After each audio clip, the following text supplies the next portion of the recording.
What's up everybody, my name's Tanner, I'm a graphic designer, and today I'm going to show you how to edit a product shot as well as a lifestyle shot. Let's go ahead and get into it because I'm really excited to show you how I edit these types of photos. So this first photo we got here is of the Rode Video Micro. I took this photo in a lightbox that I got for Christmas from my lovely wife, and this lightbox you can find on Amazon. I'll actually put the link in my description because it's a pretty good deal. So for this photo, I just put the Rode Video Micro inside the lightbox. I used the white backdrop as you can see, and the camera that I used was my Sony a7 III. It's the camera that's recording this footage right now. This was a pretty simple shot. I just stood it up vertically, took the shot, took a few shots because I missed focus like the very first try. I did dust off the microphone as best as I could, but you can see on this raw photo, there are some specks of dust like here and kind of throughout this whole microphone. So after I edit it in Lightroom, I'm going to take it to Photoshop and just remove that dust. This is something that can be the dividing line between making your photos look professional versus unprofessional, is taking the time to slow down, zoom in on your photo, and see if there's any dust or any scratches that you can remove in Photoshop just to make it that much more new looking. So we'll go ahead and make some basic adjustments here. I'm just going to increase the blacks by dragging it to the left and drag the whites to the right, increasing those, making that Rode logo pop. You can see I lit this really well because you can see the metal within this microphone here. And sometimes when you go about editing photos, especially product photos, you don't want to take away from the product itself. So part of my day job is to take product photos. We'll have like some products and it's easy for it to catch reflections. I don't know if you can see these reflections here. I hope I'm not blinding anybody. But you want to be careful not to capture any reflections or mess with any settings here that can actually distract from the photo or just take away from the product itself. So like with me messing with these highlights, I'm kind of seeing that there's more white being added onto the product. I don't really want that, but I want it to look rich and not dull, because if I drag it all the way to the left, it kind of dulls out a little bit. So what I'm gonna do, this is fine. I think just dragging it over here enhances it a bit. If I just drag this contrast over and just give it like 15, that looks fine. So we're gonna make this friendly for the gram, and we are going to crop it to a 4x5, and we're just gonna move it like so. Give it some negative space up on top. There you go, there's a Rode Video Micro with a white backdrop. All I'm gonna do to this photo. So what we can do here, whenever you're in Lightroom, if you just wanted to send it straight to Photoshop, you can just go to File, Edit in Photoshop. All right, so now that we got the photo in Photoshop, the very first thing that you want to do anytime you're in Photoshop, whether you're doing a Rode Video Micro project, any kind of photo project, you're gonna see a layer called background. Go ahead and duplicate that layer. You can just right click on the actual background layer and then select duplicate layer. And there you go, you duplicated it. Another option is to just click and drag to the plus symbol. I just prefer to right click, it's just quicker for me, at least it feels quicker. All right, so now that we have the original layer duplicated, we're free to make any mistakes that we want to because we always have that original photo just in the background, waiting to be worked on. What I'm gonna do, I'm gonna go to the clone stamp tool, I'm gonna tap S, and that gives me the clone stamp tool. Another way to do that is just to select with your mouse the actual stamp icon. That's the clone stamp tool. And what the clone stamp tool actually is, it's one of my favorite tools in Photoshop. It lets you select a certain part of an image and you get to brush that part on another part of that image to make it look like whatever part was originally there was never there. So that's actually how I'm going to remove all this dust from this microphone that I tried my best to remove myself. Thank goodness for Photoshop. So you can see here, whenever I hold down the Option key, that's gonna turn my circle brush into some crosshairs like down a scope, and that is actually it showing me where it's taking that data from, and the amount of data that it takes from is going to be as big as the diameter of my actual brush. So I'm going to select this part of the microphone and I'm going to brush over this speck of dust, and you can see this cross that actually comes up whenever I start brushing in. That's just it giving me a reference point to remind me and show me in real time the part of the photo that's taken data from for me to brush. I hope that makes sense. If it doesn't, you'll see me remove dust and it will click, I promise. It's a very powerful tool, but it should be simple to comprehend. All right, and there you go, that dust is removed. I'm gonna go ahead and go throughout this entire microphone and remove all the dust. And all the dust is removed. I just have this one little scratch that I gotta actually get rid of. It's just not looking good for the microphone itself, and that's honestly my bad. Just with me sometimes running and gunning with my camera, sometimes you scratch up your gear, but that's okay. It's just a little scratch. It's just paint that's not ruining the actual performance or the functionality of the tool. So I'm just going to go ahead and grab some of this light that's on the bottom of that scratch and bring it up here. Might grab some of the top here, just kind of blend it in. All right, there we go. Just took a minute, but that's okay. And then when you zoom back out, you can't really tell if it's uneven or anything. This is just going on Instagram. No one's gonna be able to like tell or pixel peep that much because Instagram's gonna compress that photo to a certain amount. And after all that editing, here's what the Rode Video Micro looks like with no dust on it. So that's pretty simple, but it's a very big difference. You can kind of see the difference from here to here. How this one does look dusty, it looks less professional, less well made compared to this one with no dust. All the dust is removed, and it's just basic Photoshop. You just gotta, you can just use the clone stamp tool. There's other things that you can do. I do prefer the clone stamp tool for something like this, just to simply grab something and just replace a speck of dust with that, whatever material it should be. That's how I go about editing something like this. We can go back to Lightroom and work on a different photo, the lifestyle photo. All right, so this is my friend Ken.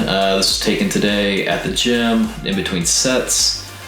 He was squatting like 630 something or 640 something for 3. It was actually my first time using the 28-70. I typically use a prime 50mm lens. I wanted to see how this lens did with photos. I do prefer the prime over the zoom lens for photos, but for videos, I do like that zoom lens. So we're gonna go ahead and begin by cropping this for the gram. I'm gonna give it a 4x5, and I'm gonna scooch it down a little bit. These are speakers here. We're gonna do something with those speakers though, because today I actually found out those are speakers and not lights. I thought they were just lights that were turned off this whole time. Shot, okay with gym interior lighting. So I'm gonna start off by just dragging the highlights up a little bit just to kind of reveal some more information that is there. You can just kind of see more details of Ken, as well as the whole gym ceiling. Here, this little white speck is actually his microphone. And I'm actually gonna remove that in Photoshop because it's kind of distracting. It looks just like a actual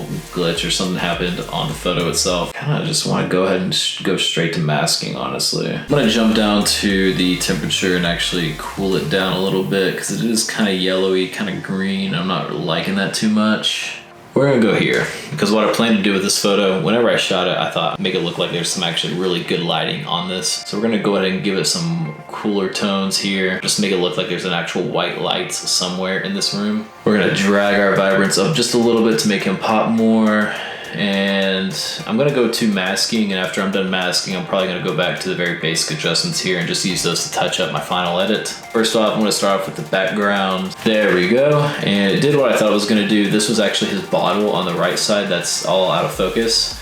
I'm just going to subtract from that with the brush. So I'm gonna use the brush with a feathered tip just to kind of remove the bottle from being understood as the background. I'm doing this instead of using a linear gradient to subtract from this background selection, just because I get a bit more control with how I want it to appear. And I'm fine with this background selection kind of merging into the bottle itself. That is okay. I just need to separate the actual bottle from the background for this photo. All right, so background, all I'm gonna do, lower the exposure some, remove the highlights, increase the shadows, make it look a bit edgier. Let's go ahead and select our subject here, which is Ken. All right, so we're gonna go into our lighting, just increase highlights some, make it look like there's actual, just like an expensive light just hitting him. Boost some shadows here, reveal him. And we're gonna just boost the blacks a little bit, just kind of show some more texture in his hair.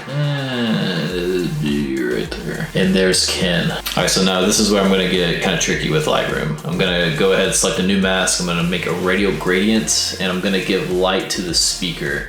Because if you look at it kind of at an angle, it does look like an actual overhead light that's turned off instead of an actual speaker that's giving us some pumped up jams. What you gotta do is just create a radial gradient, drag it to the actual size that you need it to, go to your exposure, increase that exposure all the way, increase the highlights all the way just to help, but you can also boost the shadows, increase your whites, remove your blacks. There's your fake light made in Lightroom. And I'm just gonna kind of position it to where how it would probably look if it was a light. And there you go, it's a light bulb. I think that's so funny. So for this one in the background, we're gonna do the same thing. I'm actually just gonna duplicate it to save me some time, drag the clone to copy, and then just kind of resize it some. Don't put too much effort into something like this. It's in the background. People are just gonna see this real quick on Instagram and they're gonna think it's a light. Unless you're somebody who watches this video and you follow me on Instagram, which is @TheyCallMeTanner, and you can actually call me out on this photo and say, hey, those lights aren't real, those are speakers. And I'll say thank you for watching my video. So these lights are looking kind of good. I want them to look a little bit more I want them to look just like an actual spotlight. So you're actually gonna see rays of LED light coming down. Not too aggressive though. We don't want it to be too aggressive because it's gonna look super fake if you just make like this huge like radial gradient just like booming down. And you're gonna be able to tell looking at it like, oh, it's totally photoshopped or lightroomed, if that's a term. You can duplicate this and then just resize it. So that's what I'm gonna do. I'm gonna duplicate that same one that I made earlier. There we go. So I'm just gonna stretch this down. You can actually see it's getting huge and it just looks like a super nice light. So by doing this, you can see how like in a different photo, something like this can actually look really sick. Just like those lights from heaven just beaming on them. That's not the reason why we're doing this. So this is like a good starting point. So when you get something like this, just get your brush, subtract from the mask, increase the size. So something like here, give it some feathering. You can do like 100. We'll start at like 69 because that's nice. And we're gonna start removing this crazy bright radial gradient from him. I ended up removing more of that glow than I anticipated to. That's okay, it looks really good to me. Now all we gotta do from here is duplicate that glow, drag it down, scale it down, remove some of it. There's your second glow right there. And this looks pretty good. I'm actually really excited for this. I'm not actually gonna touch this backlight over here. That's a real light, and I think it looks fine. It's actually going along with this blur, this kind of motion blur that's already on the bottle.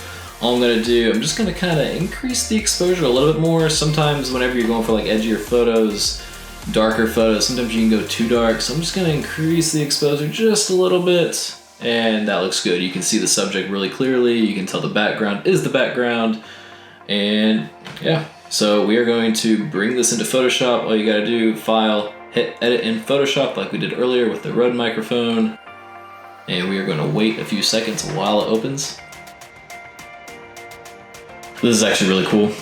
This is a Lego BD1 from the Fallen Order game. And this is probably my most expensive Lego set that I own right now. But I love him. Like, he was my favorite character from the video game. And look at him, look how his little head wobbles. It's like from the if any of you have played Fallen Order, the scene where BD1 gets injured and Cal is going to take him to the table to repair him, and he's like walking with him, and his little head does that. His little head did that when I was walking with him. I go, oh, it moves. So that was really, oh, it's open, cool. First rule, duplicate your original photo in Photoshop. So just right click, duplicate layer. And for this, all we're going to do is remove this mic because that would look weird on Instagram. I would see that, I'm like, what is that? I am just going to take some from this treadmill here, put it right there, just give it some black screen, and we're actually gonna remove this pink slip as well. This means that it was out of order, and it's just bright and it's distracting, I don't want it. We're actually gonna make it look like it is not out of order. This photo was taken at a Crunch gym where I live. So Crunch, if you're watching, I just fixed your treadmill for you. Just Photoshop. Photoshop fixes a lot of things. It fixes treadmills now. He's got some sweat here, and it looks like something that I might have messed up on, but I know I didn't. I just know it's sweat. I'm gonna grab some more of his skin and replace it. Boom, there you go. Sweat's gone. You can actually see his eyes better. You're not staring at the sweat hanging off his eye. So let's go ahead and frame this, just to kind of give it some good design, make it eye-catching, to make people want to stop when they're scrolling through and they see this photo and hopefully give it a like. I don't know what I was doing with this being red and white. I like it. We're gonna remove the stroke though. I don't want any stroke on this. There's no need for there to be a stroke. I size this to the actual size of the photo. There's really no other function to this other than it being eye-catching. Red is a really good color for something to be eye-catching. When we see something red, it usually grabs our attention. Red typically means danger, or it could mean something exciting, like the red Sour Patch. So like the Ghost red Sour Patch flavor, not dangerous, it's exciting. People typically like the red flavor, but so, you know, it's a very eye-catching color. Same with yellow. but we're gonna go ahead and do red. We're gonna go to our blend mode. Hey, do we wanna do overlay, soft light, overlay? Soft light, we'll do overlay. That's kind of cool, it looks kind of weird. So if you want to mess with any kind of shape in Photoshop, all you gotta do is rasterize it. A quick way to do that is to select your eraser tool, make sure your layer is selected, act like you're gonna erase it. Photoshop is gonna yell at you and say you need to rasterize it. Do you want to rasterize it? You're gonna hit yes, and then it's rasterized. We'll just go ahead and remove a portion of this rectangle, and that's gonna frame it. So I'm just kind of doing this last second. Boom, there you go. Framed it, and if you don't want the frame, here's what it looks like without the frame. So it looks pretty sick. I like it. Looks edgy. It's eye-catching. It's attention-grabbing. It's interesting. It's a good photo. So there you have it. There's how you can edit a product shot and how you can edit a lifestyle photography shot. And really, this is kind of different than most typical lifestyle photography shots that I see. I just wanted to kind of give it a little bit extra spice, make it just a better looking photo, or at least in my opinion, just like a more interesting looking photo. Not that, I mean, without this, that's already an interesting looking photo. He's an interesting looking man, and a very strong man too. But this is just like a little design flair.